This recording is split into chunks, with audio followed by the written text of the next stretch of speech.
Imprisoned show is a show set out to educate the public about human trafficking.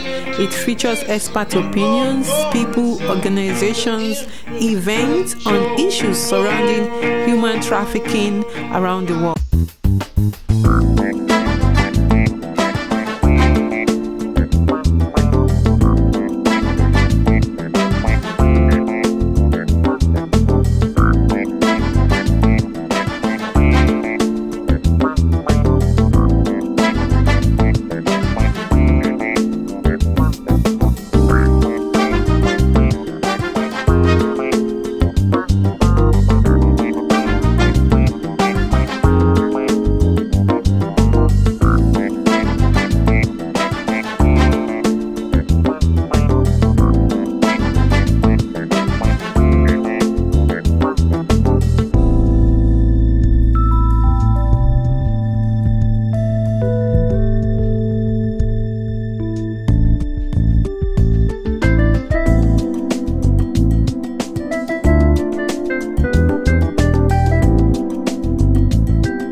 Imprisoned show is a show set out to educate the public about human trafficking. It features expert opinions, people, organizations, events on issues surrounding human trafficking around the world.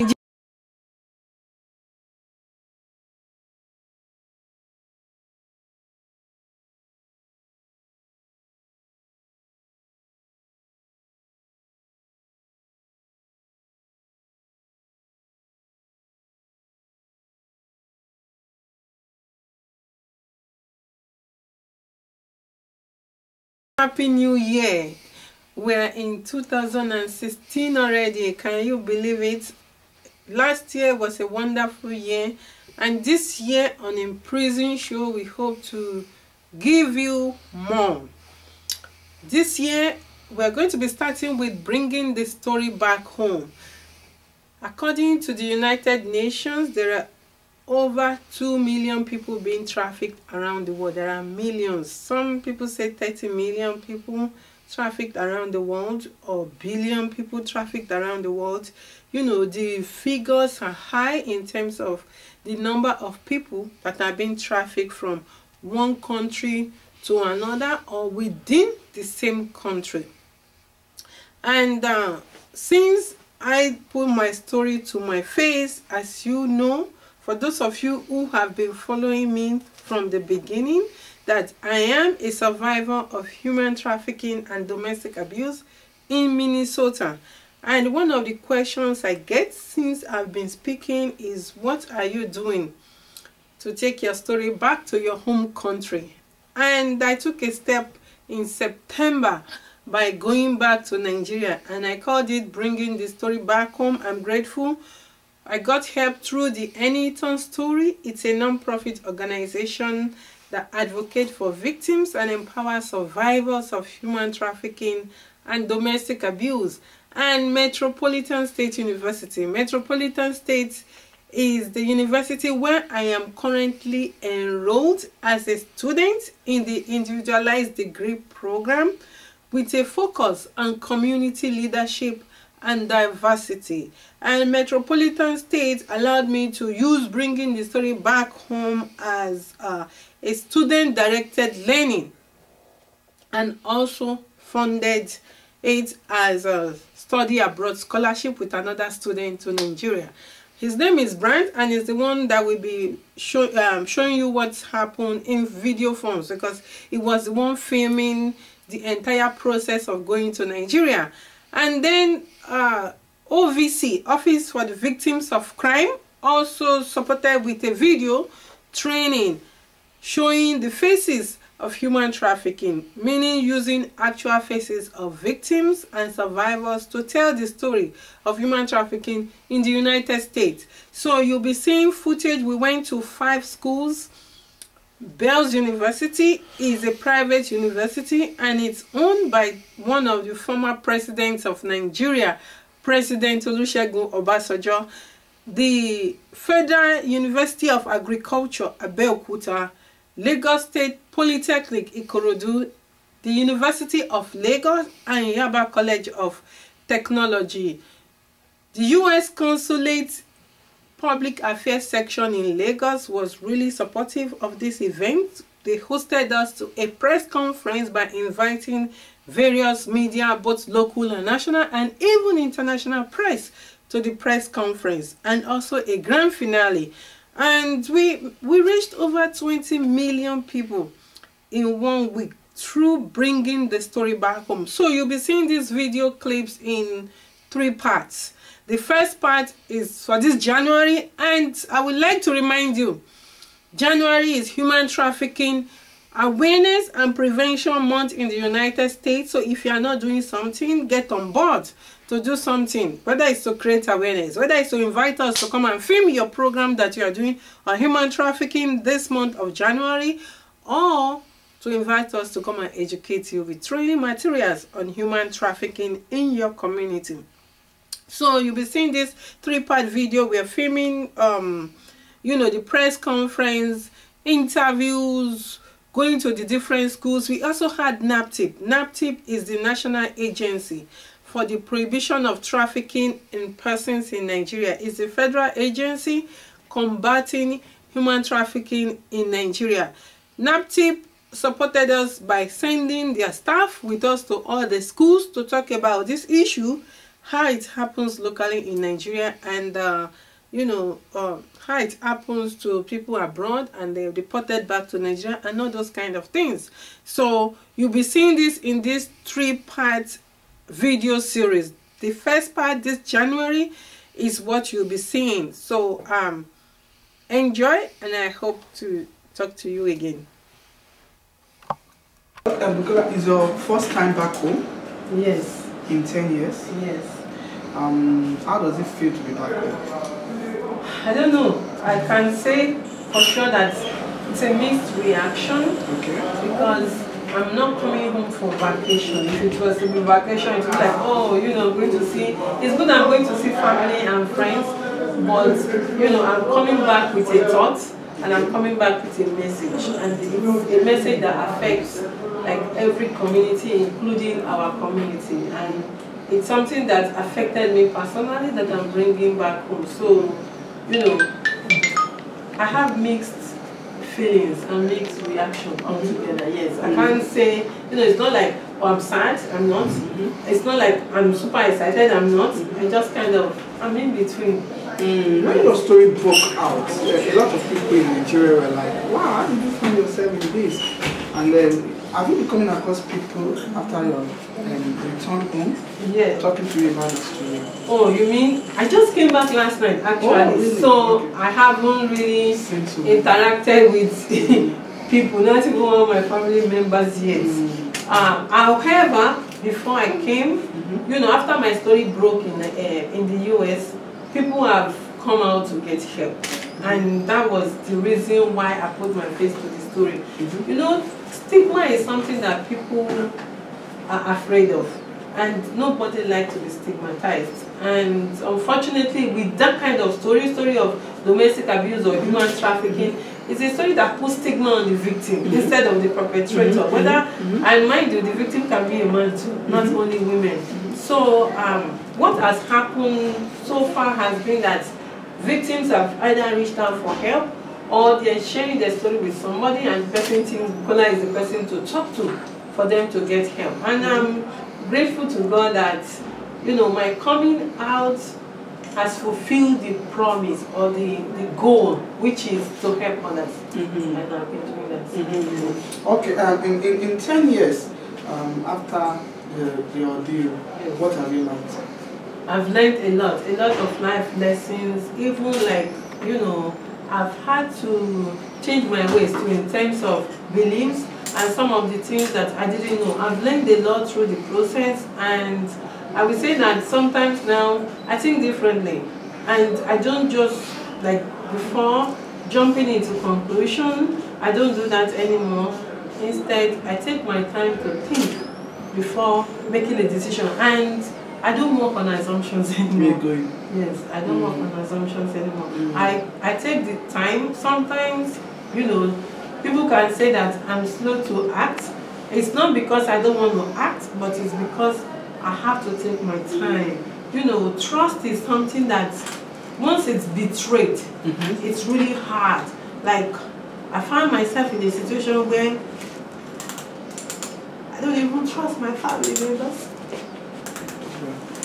I can have a friend that I trust this moment, and the next moment I don't trust. So this is something that touched, you know, a part in my cause that could strike. And the thing is, when the wound is inside, it's hard to heal, and it takes a long time. For example, now I'm tearing up, not because I'm sad, but because it's always an open wound that is there. It's always there. You know, you heal through the process, but it's not a healing that, you know, happens once and it's gone. It's a process. I have, you know, cuts on my body. When I see those cuts, I don't cry. But when I think about what happened to me and what others are going through, it takes me to a place that brings tears to my eyes. Well, but in all, I mean, you are helping people now. From victim, from the survivor, you become an helper. Yes. And that's a very positive step. That's the way forward. I mean, that's a very leap and process. Yeah, that's one thing I'm grateful for. You know, I'm grateful to God that I practice Christianity and I practice faith, and that helped me a lot in terms of, you know, looking at the Bible for examples. For example, one of the examples that I first learned about in the Bible that I used to relate to my story is the story of Joseph. Okay. Joseph was sold into slavery, and which is what we call human trafficking now, by his siblings. So the people that sold him were not even strangers. It was strangers that bought him, but it was his own family members that sold him. But what they were doing was something that God had pre-planned because of the future. Because he knew that if they didn't sell Joseph into slavery, when famine came, they would have all died, including Joseph. And I use that to encourage myself a lot, because now, you know, I can look back and use my story to help others.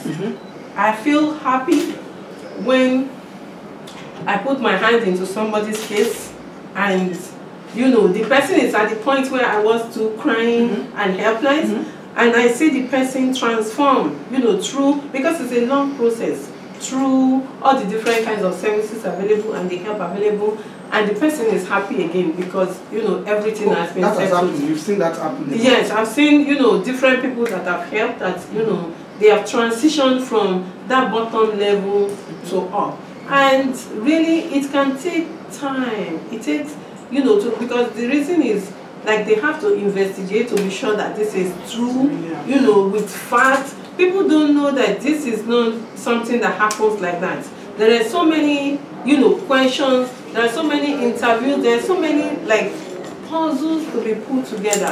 And I've seen people transform from that bottom, just like me, to the top, and that gives me joy. That, you know, I'm now using what happened to me that almost cost me my own life to help others. And I'm very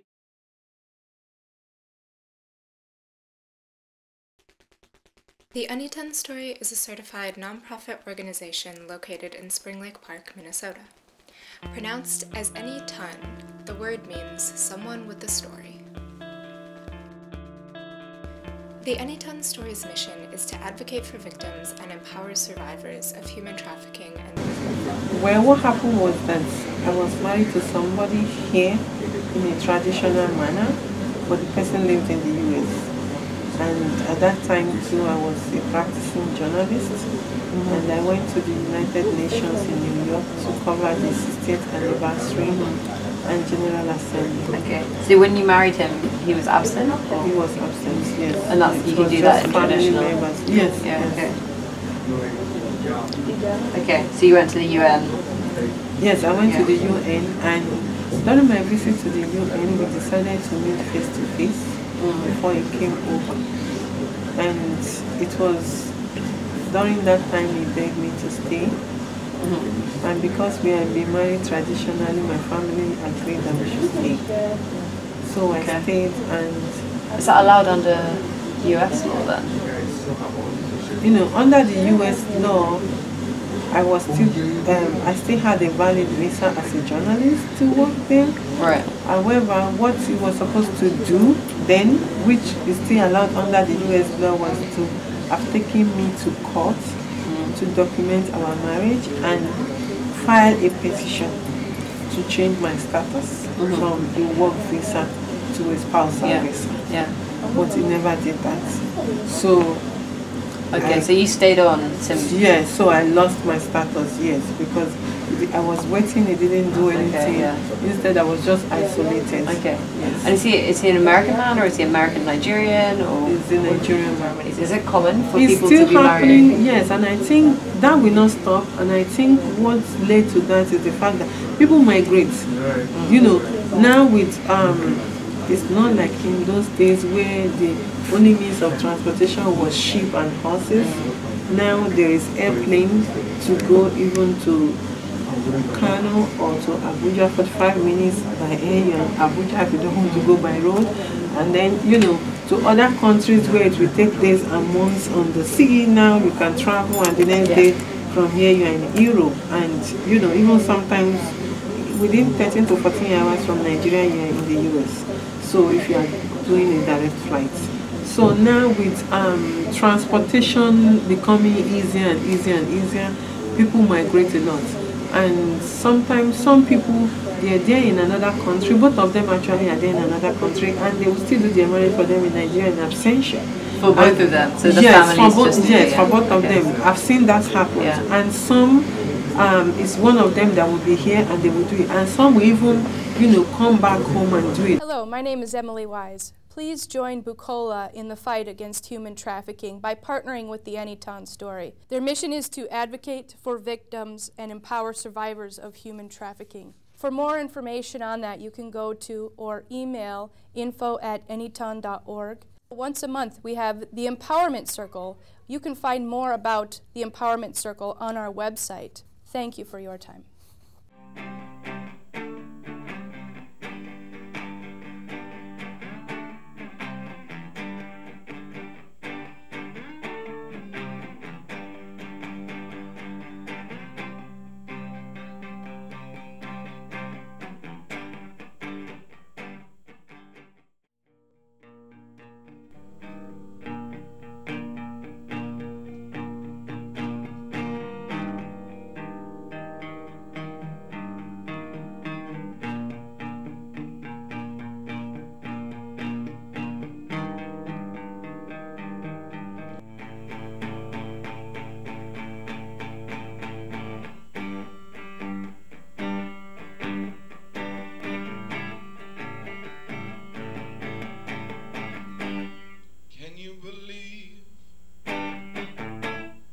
Took all of them,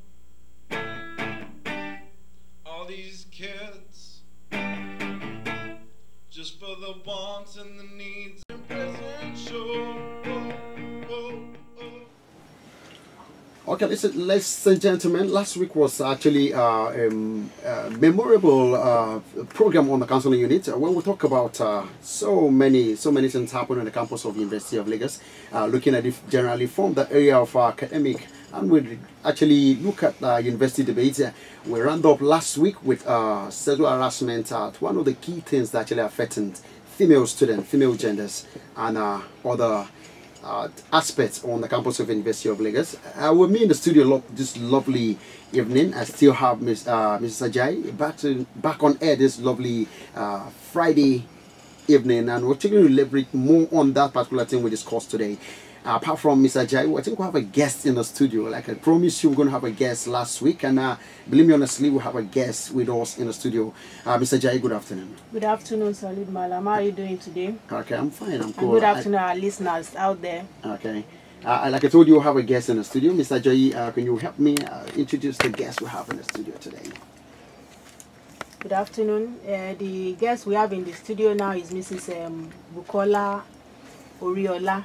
Okay, my name is Bukola Oriola, and I'm the executive director of the Anyton Story in Minnesota. It's a non-profit organization that advocates for victims of human trafficking and domestic abuse, and also empower survivors. And we are here at Unilag to we call it bringing the story back home, to engage the youth in human trafficking awareness in order to prevent it in our communities. Because since we are working with victims and survivors who have stories, we want them to feel that we understand. Moreover, I'm a survivor. I want them to have a connection in order to be able to get help. Because of stigma, victims don't reach out for help. Most of the time, you were talking about sexual assaults. You know, the sexual assault victim will not speak up because she's ashamed to speak. And sometimes when she speaks, she's blamed, you know, for speaking or saying it's her fault. We need to stop this by supporting victims and giving them help. And we want them to know that we understand their pain, we share in their story, and we are there to help. The need that a victim has is great. So we refer to other organizations also providing other services. We provide direct services to victims in terms of connecting them with legal services or health or providing emergency fund. And in Minnesota, it's different from here. So we try also to provide ethnic food, because in Minnesota it's mostly American food that is there. But we work by providing ethnic food for those who are immigrants, because it's one thing to be getting help, it's another thing to be able to get comforting food while you are receiving help. So we come to filling such gaps in the system. And we with empowering, right now we make handbags. So I have one on me, and you can see the Anyton Story label on it. You know, we train them to make this kind of bags so that they can use it to make money to help themselves back. And for those who want to go to school, we help them to go back to school.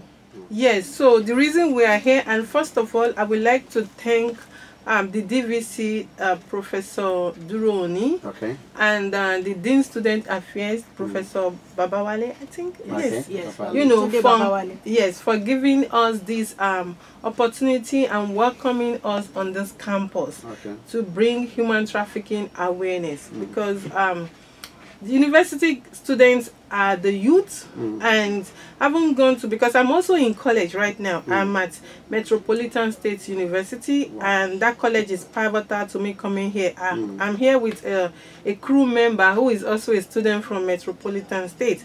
In fact, next week that will be here will be in Metropolitan State shirts.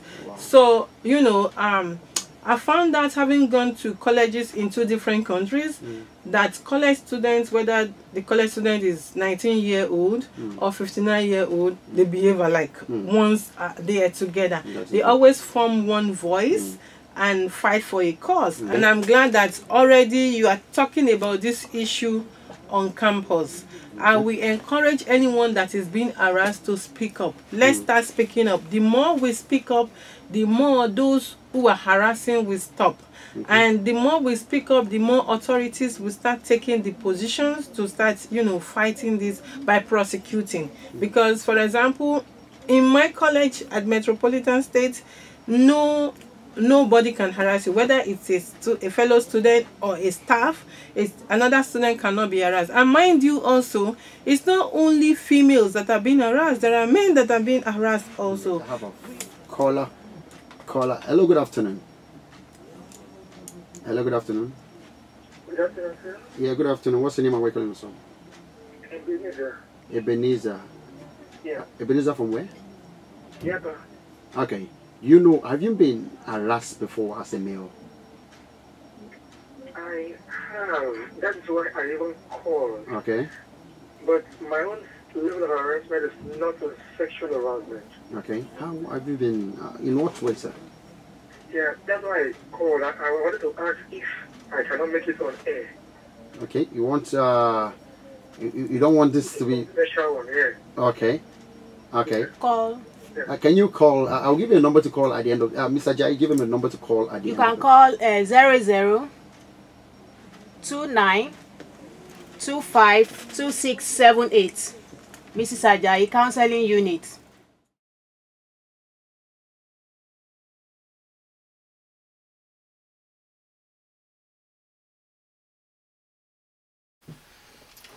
Hello my people. I'm begging you today. I'm calling on you to help me. As you all know, or some of you know, in case you don't know, that I am a survivor of human trafficking in Minnesota. And I tell you that it's been a challenging journey, but I'm grateful for how far I've come with your help and your support. However, I still need a lot of help, especially with producing Imprisoned show. It is my goal that this show will be produced and be aired at least once a month. That's only 12 episodes in 1 year. And I need your support. If you know how to do edit, if you're a professional editor and you want to volunteer your time, please contact us. If you're a filmmaker and you want to help, if you're a student, you can use this as an internship.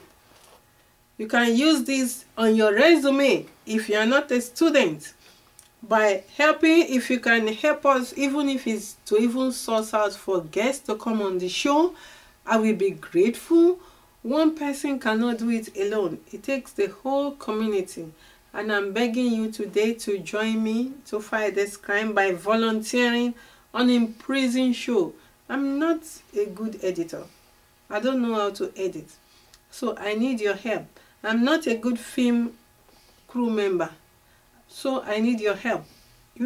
I need your help with putting the show together. So if you have expertise in film production, please do not hesitate to contact me in order to help with this show.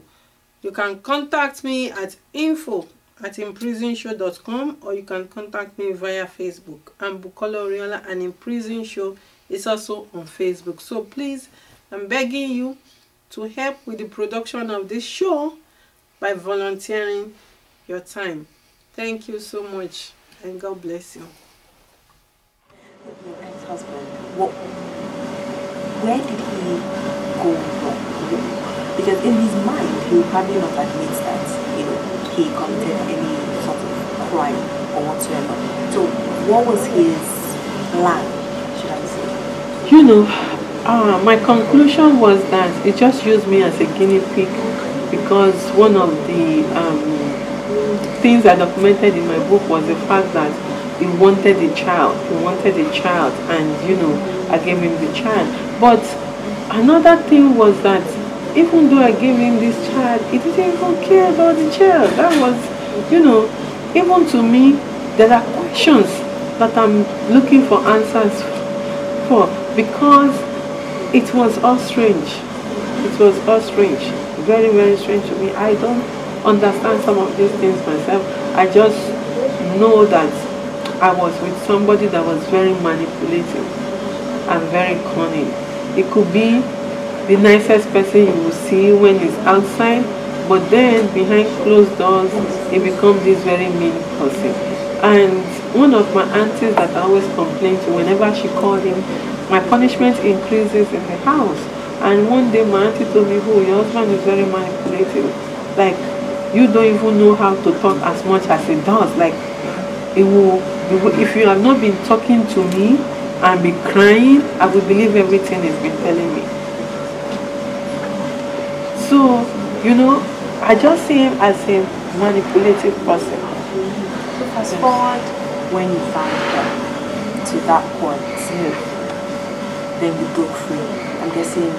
So from that moment, when you realized, okay, this is what has happened to me. This is what I've been going through. When did you make that decision to now become, not a victim anymore, but a survivor and, you know, an advocate for this cause? You know, first of all, it was a long process, especially it's hard to prove. You know, in my case where it's not sex, where, 10 men are sleeping with her, where it was in the house and it was family, where I was just there braiding hair for long hours and he was taking the money. So it was, more hard to prove. And that made me to covenant with God, because also too, one of the things that happened was that in the process of getting help, I had 2 law firms refuse to take my case because it was too complicated. And I said, God, indeed, if I get help, I'm going to put my face to the story and take the shame for those who cannot come out with this kind of story. Plus, this is insane. You know, when I was doing journalism in Nigeria, I ran after the politicians, the Commissioner for Education, the Minister of Education, trying to dig out, the things they're not doing right or doing revealing stories. And as a journalist, one of the jobs is to be like the watchdog for the community. So that was engraved in me, and I was like, no, I have to now use that to fight for others. Because it's one thing to lie and then they don't believe you know any way of lying. But do you know how painful it is to be telling the truth and you are not being believed? And then you get to court and they're looking for evidence of paper. They're looking for evidence of mark on your body. So in court, how do you present evidence that is in the mind? Or how do you present the evidence that is here when you are hurting? I almost attempted suicide. It was my son that was my saving grace. So that made me to say, indeed, if I get this help, I'm going to dedicate my life to this. I don't care. Even if it's only one person that gets help, I will know that I fulfilled my mission. And I'm going to stand up for others and take that shame. Because, unfortunately, the public stigmatize. They blame the victim. How could you be so naive? How could you be so stupid? And I've had people tell me that. How could you be so stupid? I even had somebody told me, oh, you gave yourself cheaply to the man, that was why I treated you that way. You know, we need to stop doing that to victims. It is re-victimization. Why do you think human trafficking is still rampant in this century?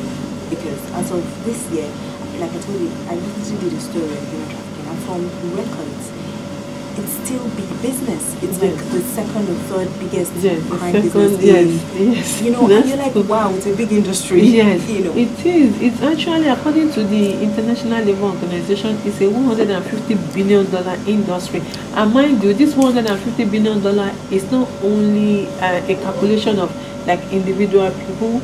You know, there are companies involved. There are companies, exploiting the labor of people, the labor of children. All of those combined worldwide from that figure that we have.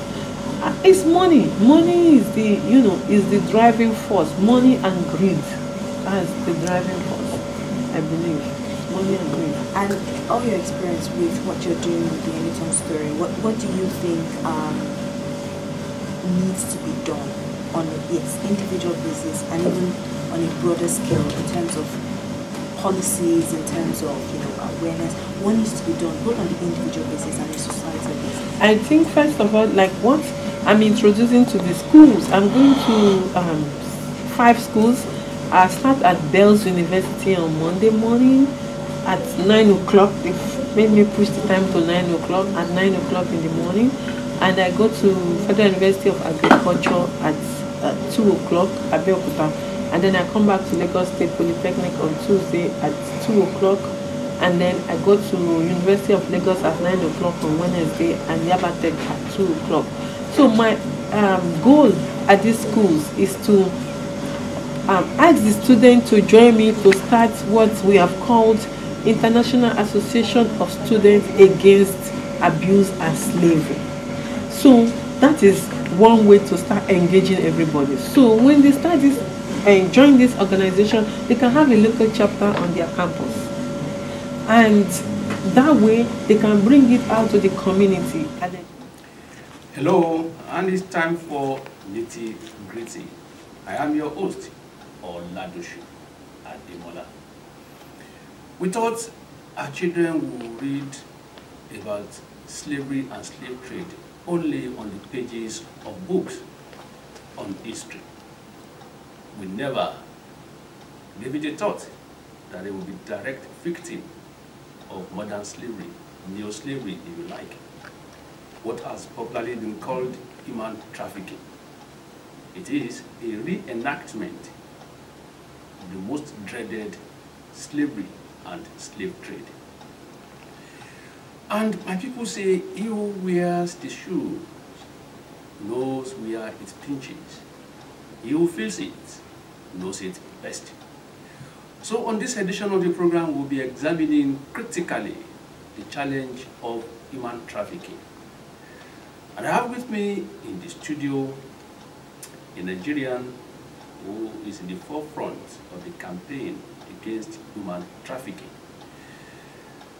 Join me in welcoming Bukola Oriola, a journalist and of course the executive director of Anyton Story. Anyton connotes a name about a landmark event or development within a family, a community, or even a country. And when we talk about story, Bukola Oriola has a story to tell and why she has given her life, so to say, to the fight against human trafficking. Bukola, you're welcome to Nitty Gritty. Thank you for having me here. You're mostly welcome. Thank you. Well, we talk about human trafficking. How do we mean by human trafficking? Human trafficking, like you said earlier, is the modern day slavery. Basically, for the layman to understand, is the exploitation of people for labor or sex, and even more so, also for the exploitation of their body parts and organs. Now, you are the executive director of Anyton Story. What is Anyton Story all about? Anyton Story is a non-profit organization in Minnesota.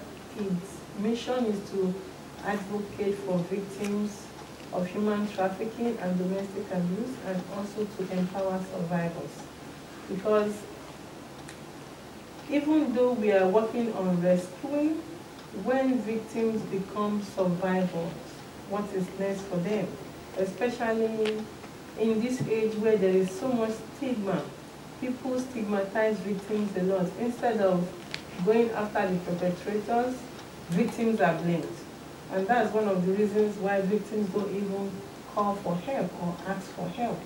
With Anyton Story, we hope to let them know somebody shares their story and somebody understands what they are going through, so they can have the trust to get help and also help them to integrate back into the community by empowering them, either it's going back to school or starting a trade for themselves.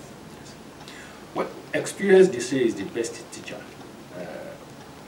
Can we share what is it that is firing your commitment towards challenging or rescuing victims of human trafficking?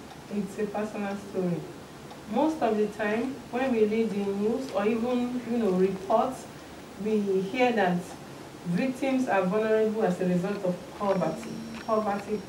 But I would like to say that victims of human trafficking are not only for poor backgrounds.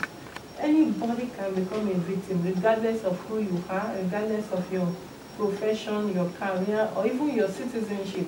America is the, strongest country in the world, yet its citizens become victims of human trafficking. So that shows that nobody is immune to human trafficking around the world. And for me, as a personal story, I was a practicing journalist in Nigeria, and then I became a victim of human trafficking in the US. So it's really important for me to use my journalism skill to show people that this is happening and it can happen to anybody, and for victims to know that help is available. Like I talk about stigma, it's really hard for a victim to reach out for help.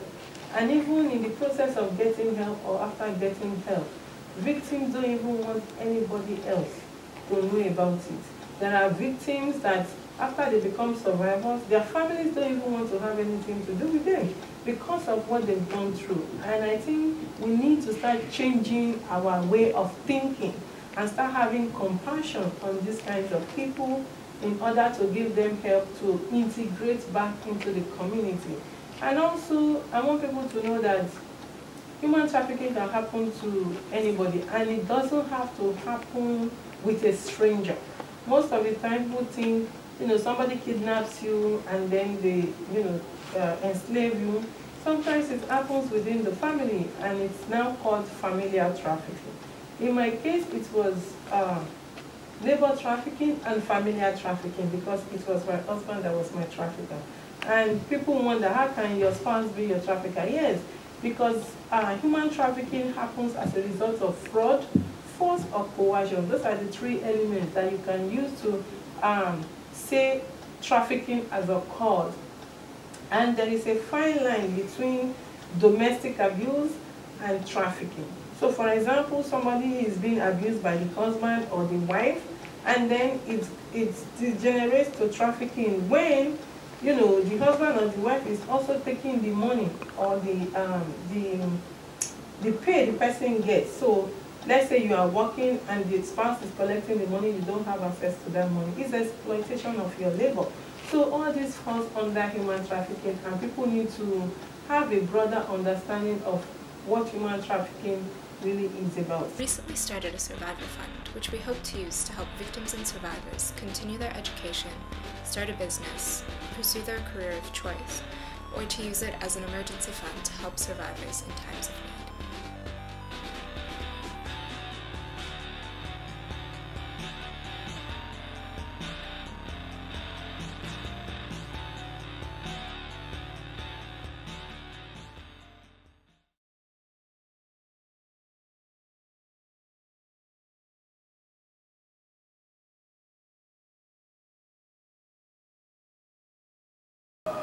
How would you describe the challenge of human trafficking? It's a great challenge because the main one is identification. Most of the time, victims don't even know that they are victims of trafficking until they are educated. In my case, I didn't know I was a victim until I became educated. And I think education is key to prevention. And that is why I'm bringing the story back home to engage college students. I found out after going to colleges in 2 different countries that college students, whether the college student is a 19-year-old or a 59-year-old, once they are together, they behave like the same age group, they have one voice, and they can make a lot of impact. So I decided to choose college students by coming to universities and polytechnics here to engage them in an awareness effort that will spread into the communities. So that the more we talk about it, the more people will be enlightened, and the more we can stop this crime or prevent our loved ones from becoming victims of human trafficking. So the tendency is that the grass is greener at the other end. It is rosy when you go to US, when you go to Canada, when you go to UK. How true, how valid is this? American dream. Well, we like to let them know that, it's not always greener at the other side. the fact that we always think, oh, if I go to the other side, it's going to be better, is not always the case. It could be a potential trap to become a victim of human trafficking. However, I'm not discouraging people to travel. In fact, I encourage traveling. Somebody is with me today, is a student at my college, Metropolitan State University, and is volunteering to help with filming this event. The thing is, as they are going out, they need to be aware that it could be a potential trap to becoming a victim of human trafficking. Either you are going out to college, or you are going out to visit, or you are going out even on a spousal visa. Because sometimes somebody thinks, oh, if I get fiancé visa, you know, it takes shorter time to process, and I get there and I'll be living with my spouse. You know, that person you are going to meet on the other side can use that against you, because if you don't marry that person within 90 days, in the US for example, and the 90 days run out, you are out of status, you become an illegal immigrant. And when you become an illegal immigrant, constantly this person will be threatening you with police, constantly this person will be threatening you with immigration, and the person can make you do all different kinds of things that you will not ordinarily do, or even isolate you in the house, you know. Until I went through that experience, I didn't know what it was like to even be in a prison. That experience made me really feel how those who are prisoners feel when they are in prison.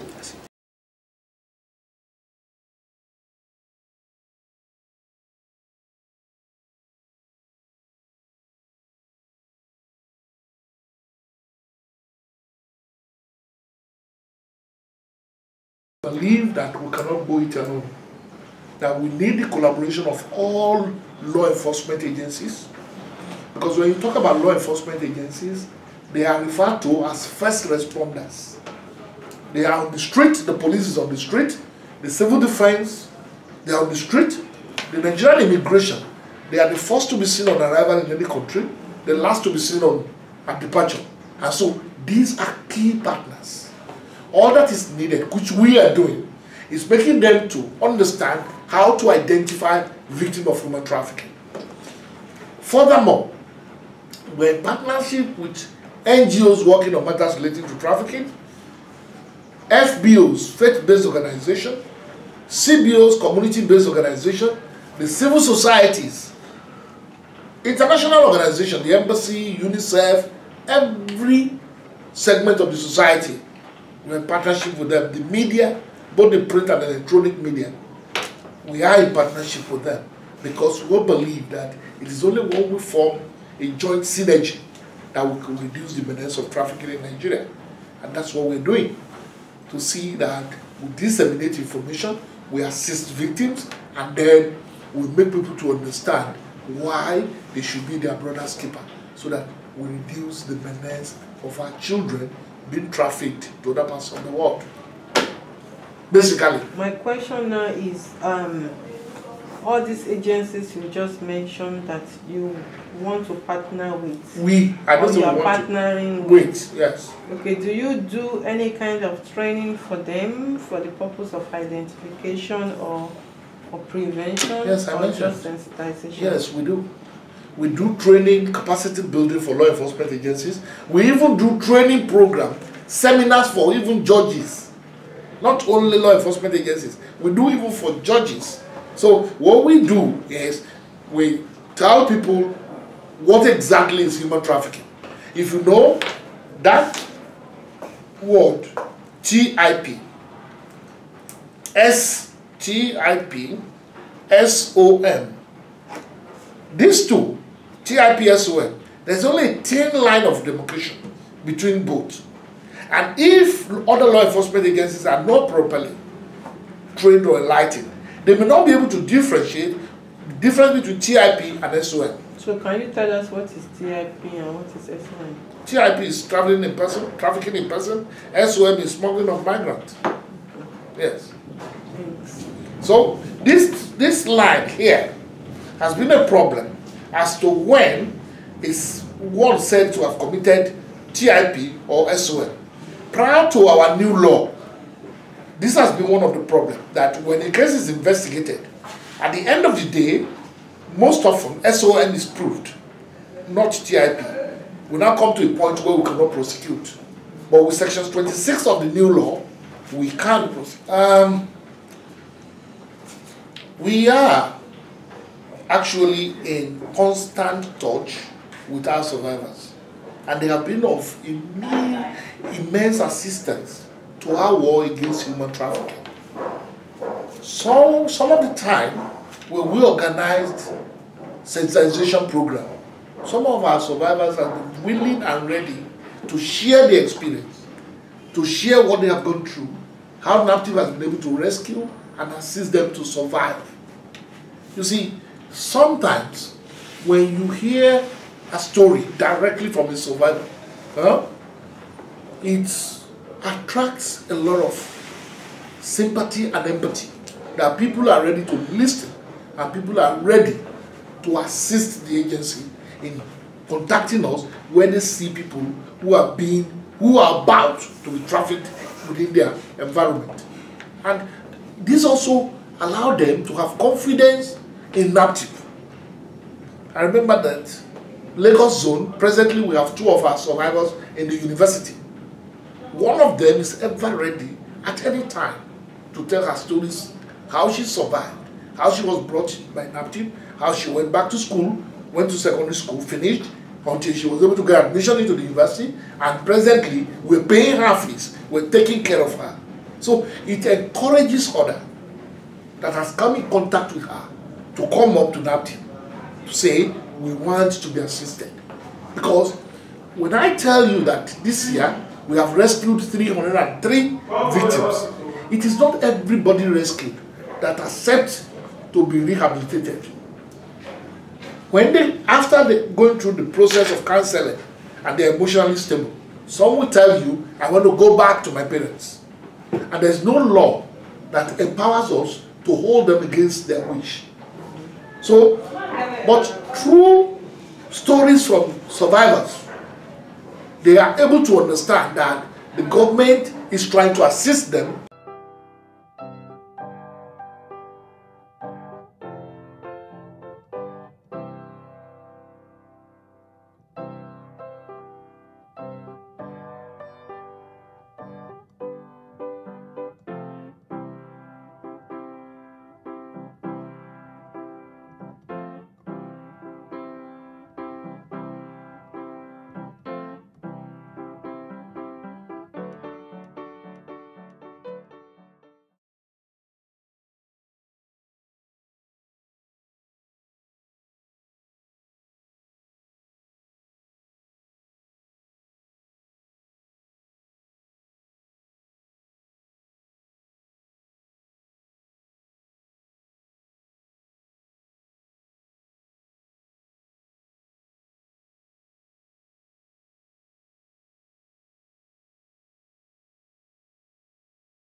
I see the sun in the hills where we are one,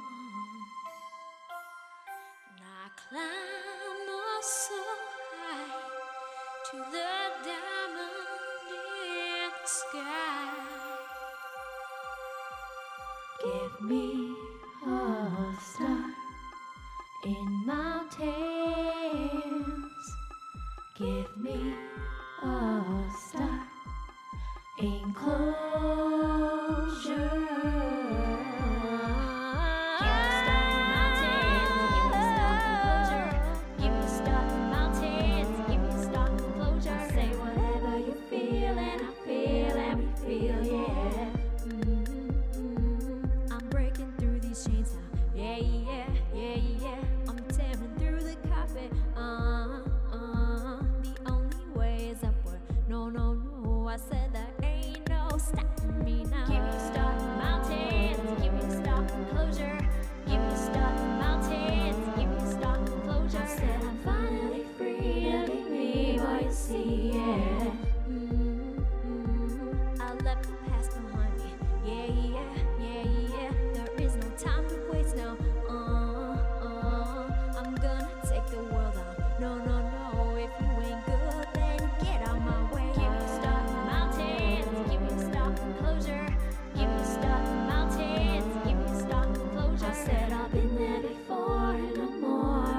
the door, yeah.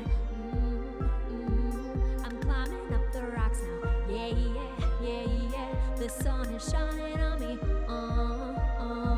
I'm gazing at the valley. Now I see that it's all there waiting for me. There ain't no stopping me, stopping me. There ain't no stopping me, stopping me. There ain't no stopping me, stopping me. There ain't no stopping me, stopping me. I can feel it, I can feel it, yeah. I can feel it in my veins, in my fingertips, yeah. I can feel it, I can feel it, yeah. I can feel it in my veins, in my fingertips, yeah. Fingertips, fingertips, fingertips, fingertips, fingertips, fingertips. Yeah, yeah, yeah, yeah, yeah, yeah.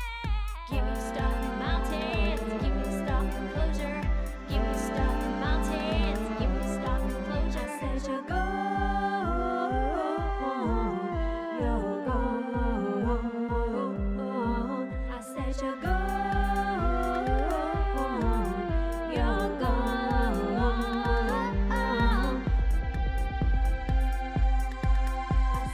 Give me stuff in mountains, give me stuff in closure. Give me stuff in mountains, give me stuff in closure. Give me stuff in mountains, give me stuff in closure. Give me stuff in mountains, give me stuff in closure. Said you go, you go. Oh, what's that? I said you're gone.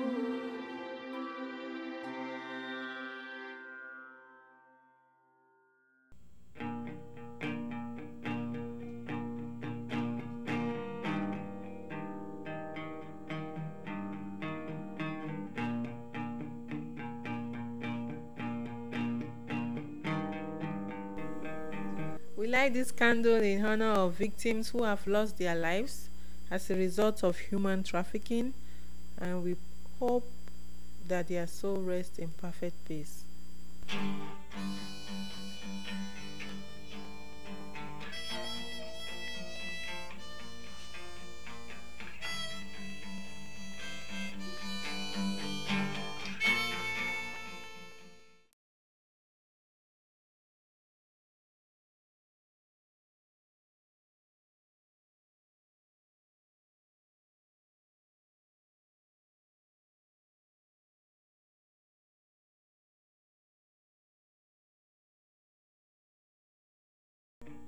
Prison show